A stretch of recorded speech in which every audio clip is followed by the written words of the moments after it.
Hello, I'm Ethan Thorne. I'm 25 years old and work as an administrative assistant at a management consulting firm. My life is a daily marathon of emails, meetings and tasks that somehow always feel the same. I wake up early every day, even before the sun rises. The morning ritual is methodical. A glass of water, a quick scramble to get dressed, a hurried breakfast, usually a strong coffee and a quick breakfast bar or smoothie.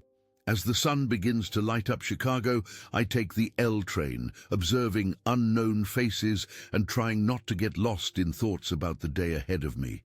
The office is like a vast battlefield.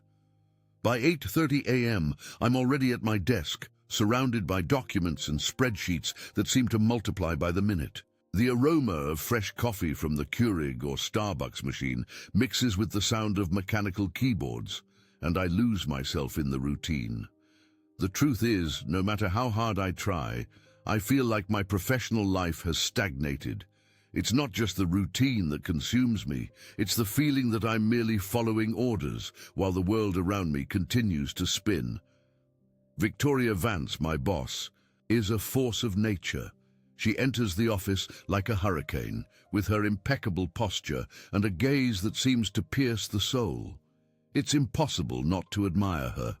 She's the department director, respected and known for her ambition. However, her efficiency and coldness also intimidate me. Communication between us is strictly professional.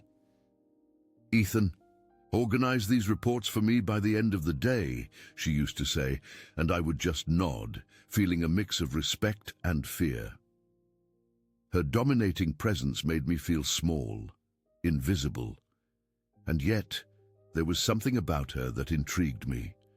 The way she, in rare moments, would let slip a subtle, almost imperceptible smile showed there was more beneath the surface. The connection I felt toward her was paradoxical. While I admired her competence, I also noticed the distance she maintained around herself.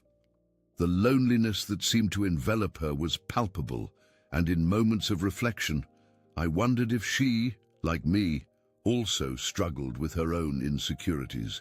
But my role was clear. I was the assistant, and she, the director. The chasm between us was insurmountable. Nevertheless, there was a premonition of change in the air. Something inside me said that the routine was about to be interrupted. What I didn't know was that this rupture would be triggered by an unexpected event. On a regular morning, as I headed to work, a slight unease accompanied me. Traffic was more chaotic than usual, and I arrived at the office with the feeling that something was about to happen. I walked to the elevator, one of the few moments I could be alone amidst the office frenzy. The elevator, this small, confined space, had always been a place of transition, but that day it seemed to carry a different weight. When the doors closed, I was with Victoria, and the tension in the air was almost electric. I remember looking at the button panel as the elevator ascended, feeling that the distance between us was becoming increasingly unbearable. The routine was about to be broken, but I didn't imagine it would be this way.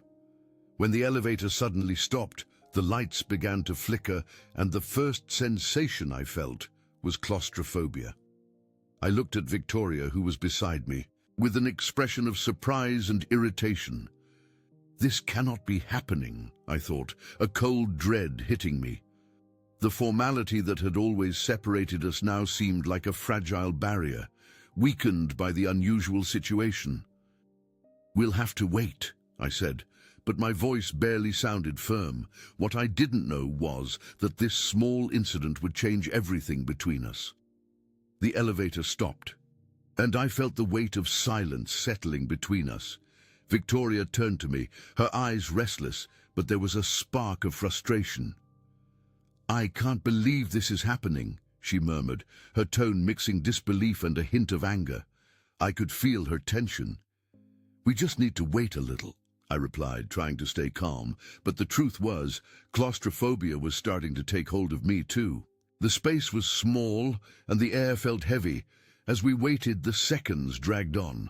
I looked at the button panel, which showed no signs of life, and then at Victoria. What I saw there was much more than just a department director. Behind that relentless facade, I realized there was a woman who also faced her own battles. What surprised me was how much I wanted to know her better, even if the fear of her response paralyzed me. I remembered my first days at the company, the expectations I had upon joining. When I was hired, there was a mix of enthusiasm and nervousness. I was surrounded by competent people, but Victoria's image always stood out. She was one of the first people I met, and my impression was that she was impenetrable. I remember how the team respected her, the way everyone fell silent when she entered the room. Once, during a meeting, she corrected a colleague who dared to question her decisions. I was in shock, admiring and intimidated. That was the Victoria everyone feared and at the same time admired. As the days went by, I realized there was more to her than met the eye. I remember a particularly stressful day when the pressure of deadlines felt unbearable. I was organizing a pile of reports when Victoria approached. "Ethan, are you managing all right with this?" she asked, her tone somber. To my surprise, her voice carried a clear note of concern. "Yes, everything's fine," I replied, yet I couldn't shake the feeling that she genuinely cared. Those small gestures of concern were rare, and in some inexplicable way, they made my heart race. Her life seemed so perfectly organized, while I struggled just to keep mine in order. The elevator was still stuck, and the tension was becoming almost palpable. I didn't know what to say, but something inside me wanted to break the ice. "So what will you do with your day off once they rescue us?" I asked, trying to sound casual. Victoria arched an eyebrow, seemingly surprised that I had posed the question. "Day off? I don't have days off," she said with a faint smile, but the sadness in her gaze couldn't be ignored. "If I don't work, who will? The pressure never ends." "I understand," I replied, thinking about how for a long time I too had put my personal life on the back burner. "Sometimes I feel like I'm just playing a role, an assistant who does as told, without being noticed." Victoria looked at me, and in that moment I realized she was truly listening. "You shouldn't think like that," she said softly. "You are more than that. We all are more than that." Her words resonated within me, and a warmth began to bloom in my chest. It was a rare feeling, a connection I hadn't known could exist between us, a fleeting second of vulnerability that united us in a way I had never imagined. Looking into her eyes, I realized there was an internal struggle there, just like my own. Both our lives were an endless race, yet there was a hidden desire to be seen and understood. Then, something shifted. The elevator lights began to flicker again, bringing a wave of hope. But at the same time, the silence between us seemed to have opened a door to a new possibility. "Ethan," she began, breaking the quiet with a softer voice, "sometimes I feel like everyone expects me to be perfect, and that is exhausting." I heard her, truly heard her, and realized that the image of an impenetrable director was merely a mask. In that instant, the formality that had always separated us began to fade. "I'm not perfect either, Victoria. I feel like I'm just trying to survive each day." I didn't know where that courage came from, but the words left me almost like a confession. She offered a faint smile, and something in her gaze changed. It was as if we had finally found common ground, a place where our insecurities could meet. The conversation flowed, and we began to share stories, moments that had marked us on our respective paths. Victoria spoke of the weight of her choices and the relationships she had left behind in the name of her career. I shared about my struggles with insecurity and the loneliness that accompanied me. Each word seemed to forge a bond between us, and, for a few brief minutes, everything felt possible. When the elevator finally began to move, the sense that something had shifted was undeniable. The doors opened with a groan, and we stepped out of that small, confined space. But that conversation had transformed us. I looked at Victoria, and for the first time I saw a new light in her eyes. We knew we had crossed a line, and that, in some way, the vulnerability we both carried, had drawn us closer. "I think we should continue this conversation," she said, her voice laced with a new determination. And as we walked away from the elevator, a fresh anticipation hung in the air. What had begun as a simple incident had become a decisive moment, a turning point in our lives. The road ahead was still uncertain, but suddenly I felt I was no longer alone. The elevator had reset and its doors groaned open, returning us to the office reality. I looked at Victoria and noticed a new resolve in her gaze, as if that small incident had fundamentally changed something between us. "Shall we grab a coffee?" I asked, nervous, but excited by the possibility of continuing the conversation. She hesitated but agreed, and a shy smile touched her lips. We walked to the on-site coffee shop within the building, and the fresh coffee aroma filled the air. As we waited, the anticipation of a new level of intimacy between us made me anxious. How could I continue the connection that had begun to blossom? We sat at a table, and the initial silence was filled with a palpable tension. But what we were discussing earlier," I began hesitantly. Victoria interrupted me. "Ethan," she said, "I didn't used to open up to anyone, especially at work.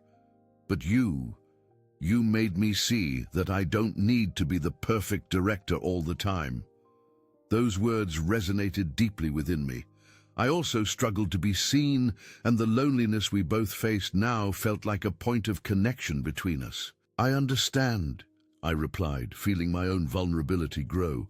"Sometimes I feel like I'm just an assistant, doing what I'm told without being noticed." Victoria looked at me, and I realized she was truly listening. "You shouldn't think that way," she said softly. "You are more than that. We all are more than that." Her words echoed in my chest, and the connection between us deepened with each passing second. The world around us seemed to fade as I became lost in the intensity of her gaze. We spoke of our aspirations and fears, how our pasts had shaped who we were. Victoria shared experiences of work and failed relationships, of how her ambition had distanced her from any true intimacy. I always believed that being strong meant needing no one, but perhaps I was wrong, she admitted. I too confessed my own insecurities and the battle against loneliness that had accompanied me. Time seemed to stand still as we sat there, engrossed in our conversation. The tension that had existed before now transformed into a growing bond. When we decided to return to the office, I felt a new layer of trust had been added between us. Yet, as soon as we were back, the pressure of the corporate environment reasserted itself. Responsibilities and expectations continued to surround us, and the secret we were beginning to build felt simultaneously like a refuge and a burden. In the days that followed, the relationship between Victoria and me grew increasingly complex. Discreet smiles during meetings, glances that lingered a little longer than usual, and brief exchanges became a constant. But there was a palpable underlying tension, a fine line between the personal and the professional. One day, as I was organizing some documents, a colleague approached and remarked, "You seem closer to Victoria lately. What's going on?" My heart raced, and I knew I needed to be cautious. "We're just collaborating more," I replied, trying to maintain my composure. The furtive encounters and conversations laden with meaning became a refuge for me. Yet the fear of being discovered was ever present, like a constant shadow. With each exchange of glances and every subtle smile, I knew we were dancing on a tightrope. The vulnerability that had united us now also carried a weight that could tear us apart. Professional life continued to demand much from us, and meetings grew increasingly challenging. Victoria seemed more pressured with each passing day, and I wanted to be by her side, but I also knew the space we occupied was delicate. In moments of tension, furtive glances were exchanged, and the connection we shared became a small secret that bound us, yet also isolated us from others. One afternoon, after a complicated meeting, Victoria called me to descend to the building's rooftop terrace. The fresh air and the Chicago skyline seemed distant from the office's frenzy. "I need to vent," she said, and I encouraged her to continue. "It's as if every decision I make is judged, as if I'm always in a display window. Sometimes I just want to be normal and not the perfect director." Her vulnerability touched me deeply. I wanted to embrace her, but I restrained myself, aware that it wasn't the right moment yet. "You don't have to be perfect, Victoria. Everyone has their struggles. And I also feel trapped sometimes. Trapped by the pressure to be someone I'm not," I replied. And seeing the sadness in her gaze, I knew it was a pivotal moment in our connection. She looked at me with an intensity that made me feel as if, for a brief instant, we were alone in the world. The time we spent together on the rooftop terrace became a reminder of what we were forming, but also of the fragility of our situation. What we were building was something powerful, yet also risky. The question lingering in my heart was, were we ready to risk everything for something that could be extraordinary? Uncertainties surrounded us, and the tension mounted, but at the same time, there was a flicker of hope.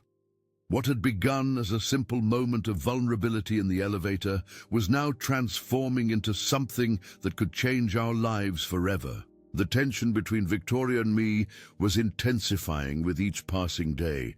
That connection which had formed between us in the elevator and during furtive meetings at the on-site coffee shop now pulsed with an energy that was both electrifying and frightening. It was impossible to ignore the attraction we felt for each other, and with each more intimate conversation, the line between professional and personal became even more tenuous. One morning, as the coffee was brewing, Victoria approached me in the kitchen. "Can you help me with an important presentation?" she asked, the formality in her voice making my heart race. I didn't know what kind of presentation it was, but the idea of spending more time with her excited me. "Of course, I'm at your disposal," I replied, trying to conceal the eagerness that consumed me. As days turned into weeks, the pressure of keeping our relationship a secret became unbearable. During meetings, the energy between us was palpable. Furtive glances were exchanged, and the tension had grown to a point where I felt it was only a matter of time until someone noticed. In one of those moments, Victoria whispered to me, "We need to meet after work. I have something important to discuss." The way she said it made my heart pound. What could be so serious? That night, we met at a discreet cocktail lounge in River North, a few blocks from the office. The atmosphere was welcoming, and the soft music in the background provided a safe space for the conversation that was about to unfold. When Victoria arrived, she seemed more nervous than usual. "Ethan, I don't know how to say this," she began, glancing around as if to make sure no one was listening. "The pressure at work is building, and I feel lost. I don't know if I can keep going like this." I listened intently. "Victoria, you're not alone. We're in this together. I'm struggling too," I replied, and something in her expression softened. But then she continued, and her tone grew more serious. "I know what we have is complicated. I don't want you to get involved in something that could jeopardize your career. You are talented, and people might not understand what we have." Her words echoed in my mind. I didn't want her to feel insecure, yet at the same time, my heart was becoming increasingly entangled. "But I don't want to give up on this, Victoria. What we have is special and worth risking. We can find a way to manage it," I said, trying to convince her that our connection was genuine and not just an escape from the pressure we both faced. Victoria looked at me, and I saw the struggle in her eyes. The tension between us was palpable, and suddenly something shifted.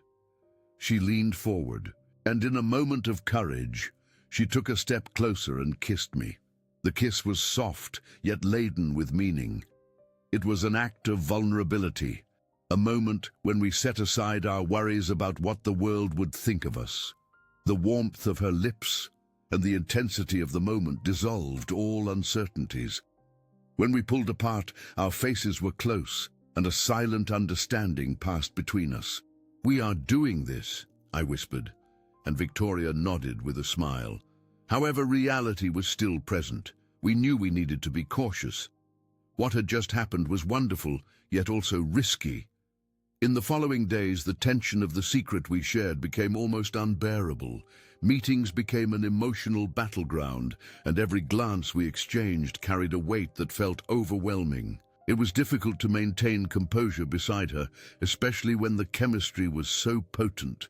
Once, during a video conference, Victoria cast me a look that could have melted anyone, but at the same time, there was a latent fear of being discovered. One afternoon, as I was organizing documents, a colleague commented, "You and Victoria seem closer lately, don't you?" My heart pounded, and I knew I needed to be careful. "We're just collaborating more," I replied, trying to maintain calm, but feeling the tension accumulating around me. What could have been a blossoming romance was transforming into a risky dance. Our encounters grew increasingly furtive, and what once felt like freedom now became a cage. One day, after another tense meeting, Victoria sought me out in the office kitchen. "Ethan, we need to talk," she said, her expression serious. I went to an empty meeting room and she turned to me. "I'm thinking we need to be more transparent. I don't want this to consume us." Her words hit me like a punch to the gut. "You're right. We need to be careful," I replied, but the idea of exposing our feelings made me uneasy.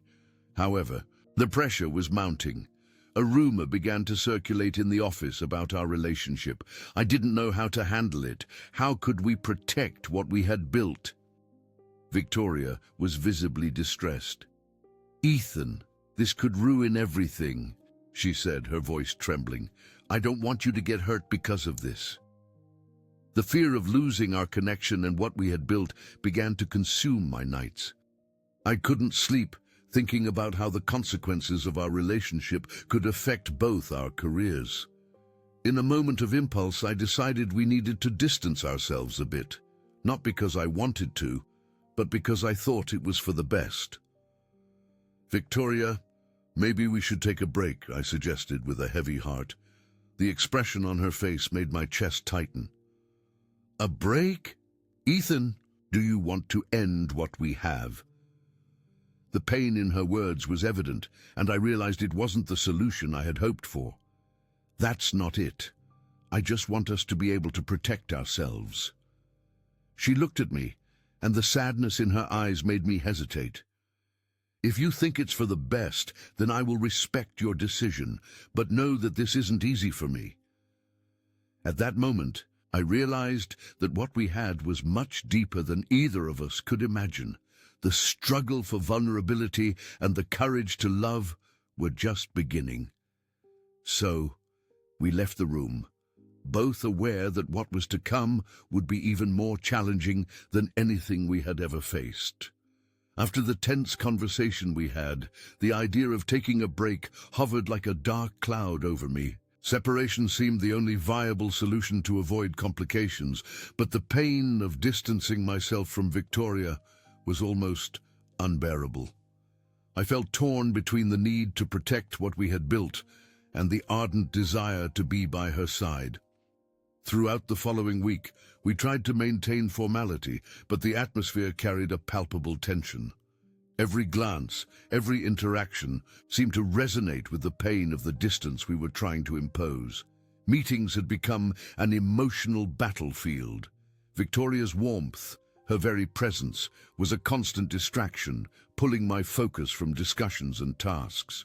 Her responses were quick and precise, yet there was a fragility in her demeanor, as if she were battling an inner turmoil. One afternoon, while reviewing documents at my desk, a colleague approached me, interrupting my thoughts. "You seem different, Ethan. What's going on with you? You look troubled," he commented. I tried to smile, but the expression of worry emerged like a shadow. Just overwhelmed with work. It's nothing, I lied, but the word nothing sounded hollow. The truth was, I was fighting a growing loneliness within myself. In those weeks, Victoria's absence had become a persistent echo. The memory of our shared moments, the conversations at the coffee shop, the furtive glances, the kiss at the bar, occupied my mind relentlessly. It was as if I were living a nightmare, always aware of her presence, yet utterly unable to reach her. One evening, on my way home, I decided to stop at a charming independent coffee shop in Wicker Park, a place we used to frequent together. The place was bustling with life, yet I felt profoundly isolated amidst the crowd. I ordered an espresso and sat at a corner table, watching people talk and laugh. The loneliness transformed into an unbearable weight. Why are we doing this? I wondered. What we had was real and shouldn't be cast aside out of fear. In the following days, the tension in the office escalated. A colleague, who seemed to have noticed the dynamic between Victoria and me, began to murmur rumors. You and Victoria, huh? Sounds like something's going on between you two. I tried to deflect the conversation, but each time he mentioned it, my heart raced. The fear that what we shared would become public was agonizing. Victoria also started to notice the shifts in the atmosphere. She approached me during a break, her gaze heavy with concern. Ethan, are you all right? Things feel different. I replied with a faint smile, but I couldn't completely hide the truth. Everything's fine, just the pressure of work. We knew that lying to ourselves wasn't a solution, but there was an urgent need to protect our connection. As the week progressed, I simply could not bear the pressure any longer. One evening I decided I needed to see Victoria.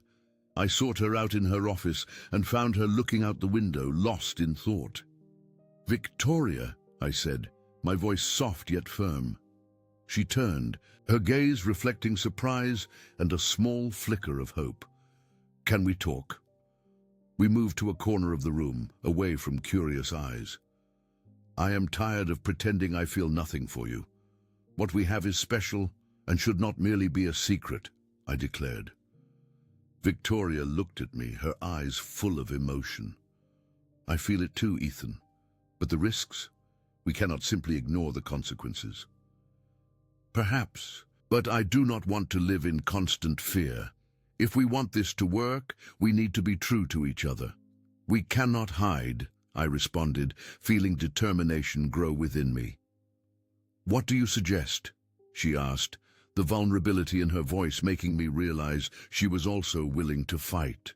We decided we would take small steps, allowing our relationship to develop more naturally, without needing to conceal something so genuine. In the following days, we began to act with greater freedom. Smiles became more frequent, our interactions more sincere. During a meeting, Victoria gave me a look that silently conveyed, "We are in this together." And I smiled back, knowing we were making the right choice. However, not everything was smooth sailing. The rumor about us continued to circulate, and the tension escalated. One day, a colleague, observing our dynamic, directly posed a question. "Victoria, do you and Ethan have something to tell us?" The atmosphere in the room grew thick, and I felt adrenaline surge within me. Victoria looked at me, and without hesitation she replied, "Yes, we do. Ethan and I are getting to know each other better, and this is something we are taking seriously." The murmuring that followed was a mixture of surprise and whispers. After the meeting, Victoria and I found an isolated corner. "You were incredible in there," I said, admiring her courage. "But I cannot help but wonder if we are ready to face this together. The pressure could be intense, and the environment hostile. Ethan, we cannot let fear control us. What we have is real, and it is worth fighting for," she replied, and I knew she was right. The connection that had formed between us was like a flame not easily extinguished. We decided that regardless of the difficulties we might encounter, we would continue to fight for what we had. With each challenge that arose, our determination to remain together grew stronger. We knew that vulnerability and the courage to love were essential to face what lay ahead. Thus, we moved forward, ready to face the world together, hand in hand, braving approaching storms. The atmosphere in the office, following the revelation about our relationship, began to shift. Some people looked at Victoria and me with curiosity, others with disapproval, and there were even a few who showed a hint of support. It was a charged environment, and the pressure to keep our connection a secret had indeed dissipated, but not without leaving a deep, lingering trace of insecurity. In the days that followed, our routine became an emotional roller coaster. Meetings weren't just battlefields of ideas anymore, but of glances. Victoria and I tried to maintain our professionalism, but the tension between us was undeniably palpable. I felt the weight of expectations and the whispered comments swirling around me. One of our closest colleagues, Marcus Chen, approached me privately. "So, you and Victoria are really a thing? I don't know if that's such a great idea, man," he said, his voice laced with genuine concern. His concern was genuine, yet every word resonated like a warning. "It's complicated, but we're navigating it," I replied, trying to project a confidence I wasn't entirely feeling. Marcus nodded, but I could still discern the doubt in his eyes. The truth was, I myself was beginning to question the solidity of our decision. That evening, I decided I needed to talk to Victoria. I found her in a charming independent coffee shop in Wicker Park and asked her to meet me. When she arrived, her gaze was heavy with weariness. "What's wrong? You seem worried," she said, settling across from me. I don't know if we're ready to face all of this together," I confessed, my vulnerability making its way into my voice. "People are talking, and I don't know if we can handle it." Victoria sighed, and I could see the weight of responsibility on her shoulders. "Ethan, I feel the pressure too, but we can't let it undermine us. What we have is real, and it's worth fighting for," she said, reaching for my hand. The simple gesture offered a small measure of comfort, yet the doubt still lingered between us. "What if this hurts our careers?" I asked, once again feeding the fear that consumed me. "We can't live like this, always looking over our shoulders." Victoria looked at me, her eyes filled with a quiet determination. "If we hide what we have, we'll never truly be happy. We need to find a way to make this work without losing ourselves along the way." "You're right. But how can we do that?" I met her gaze, searching for answers. Victoria hesitated for a moment, deep in thought. "We can be transparent about our relationship without exposing everything all at once. We can define boundaries and establish a space of mutual respect. We don't have to allow others' opinions to dictate how we should feel," she suggested. Her idea began to resonate within me. We could indeed shape our relationship in the way we desired. "Then let's be open but with caution. We need to remain professional above all else," I agreed. The relief that washed over her face made me feel that we were, at last, truly on the same page. In the following days, we made a conscious effort to cultivate a more positive atmosphere between us. Smiles became more frequent in meetings, and conversations grew lighter. We tried to ignore the scrutinizing glances, focusing instead on our collaboration and the projects we were developing together. Yet, as with any relationship in a high-pressure environment, challenges continued to surface. One afternoon, Mr. Harrison, a senior partner, drew us aside. "You both need to ensure you are maintaining professionalism. This is a workplace, and personal distractions can affect the team," he stated, his gaze seemingly piercing through our very souls. His tone felt less like counsel and more like a stark warning, and I felt my stomach clench. Victoria remained silent, biting her lower lip, and I knew this affected her profoundly. After the meeting, she turned to me, her expression etched with frustration. "This isn't fair.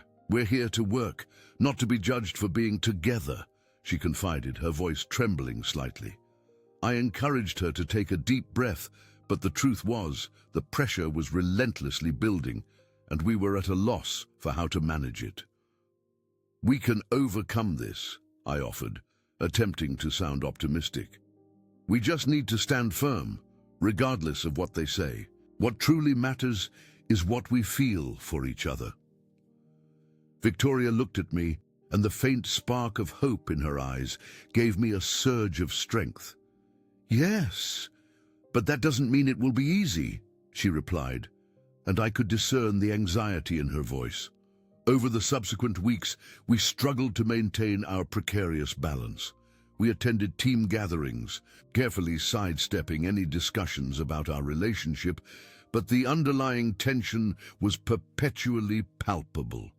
Despite our efforts to normalize things, the office air remained thick with whispered words and judgmental stares. The situation began to subtly erode our performance. Once, during a crucial meeting, I realized both of us were distracted, exchanging nervous glances across the table. It was then that we had a direct conversation. At a charming independent coffee shop in Wicker Park, far from the bustling office cubicles, Victoria told me, "We need to take a break, not because I don't want to be with you, but because we need to focus on our jobs and our careers. We need to be strong individually before we can genuinely be strong together." I understood the rationale, yet the thought of being apart from her felt devastating. "I understand, but I don't want this to separate us," I responded, sadness seeping into my voice. "Please don't pull away from me. Let's simply try to find a balance." And so, we decided to attempt a new arrangement, to be colleagues during work hours, but to reserve our personal moments for outside the professional environment. We could cultivate a discreet relationship while endeavoring to navigate the inherent complexities of our workplace. The decision had not been easy, yet as we began to implement it, something shifted. Our conversations grew lighter, though the underlying desire and tension stubbornly remained.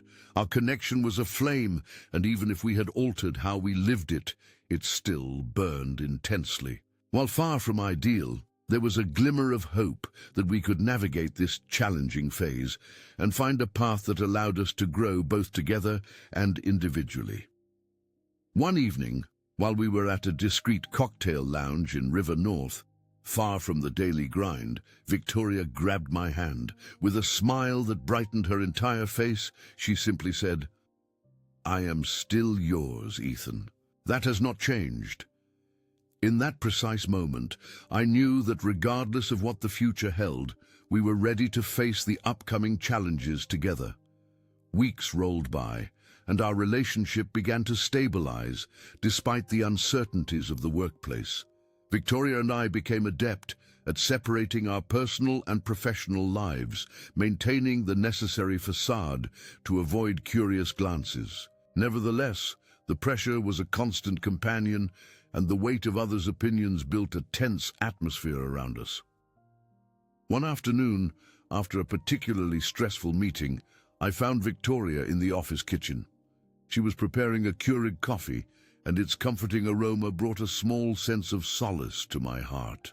"You look tired," I commented, trying to break through the unspoken tension. She managed a smile, but a sadness lingered in her eyes.